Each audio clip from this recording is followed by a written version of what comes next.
Consumer Price Index, or CPI, data for November was recently released. The CPI basket, which measures the level of inflation in the US economy, came in at 6.8%. This is a comparison of prices today compared to prices of 1 year ago. Now we want to hit on three subcomponents within CPI and spend some time talking about those pieces. First off, I want to talk about energy. Energy inflation has increased at about 33% over the last 12 months. This has been all over the headlines recently. Energy prices do tend to be more volatile. In fact, you can see here over the past 20 years, we've seen large price swings in energy. Again, this is not a new thing. This has been occurring for some time. Further, oil prices have started to come down since November, which should put some downward pressure on this component of the inflation basket overall. Now, moving on, the next subcomponent of CPI I want to talk about is used cars and trucks. We've seen this continued theme here in the recent months of rising prices. Now, this we haven't been here before. Currently at 31.4% inflation of this segment over the last 12 months. Unlike energy prices, changes in used vehicle prices tend to be more stable until this recent period.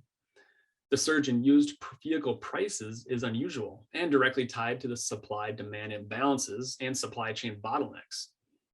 This part of the inflation puzzle is not likely to continue over the longer term. Now, speaking of longer term, the next subcomponent of CPI we're going to talk about here is shelter or rental costs. This makes up about 1/3 of that CPI basket. Over the past 12 months, this has increased at about 3.8%. Certainly, this is an uptick in inflation here, but far from any breaking news headline inflation levels. This level of change at 3.8% is actually in line with longer-term averages for shelter inflation.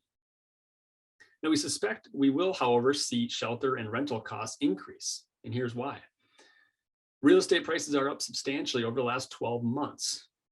Increases in rental costs, which is what is included inside of CPI, not the property itself, tends to lag real estate values by about 18 months, meaning we should start to see more inflation in this segment showing up in the next few inflation prints.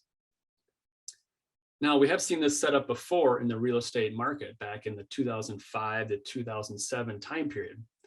Now, the four most dangerous words in investing is "this time is different." Well, I'm going to break that rule here a little bit and give you some reasons on why we do think, and some of the things that we think are different today compared to what occurred in 2005 to 2007. First off, the supply of homes is lower today. The demand to buy homes remains high. New homes being built are also much lower. Home building is more expensive and labor and supply shortages exist, which means there's less new supply coming to the market. And the last thing I'll mention here is that mortgage rates are very low and access to borrowing remains quite accommodative. This all sets up for what will be a much anticipated Federal Reserve meeting taking place next week. The expectation is that the Fed will accelerate tapering efforts, effectively reducing monetary stimulus in the economy.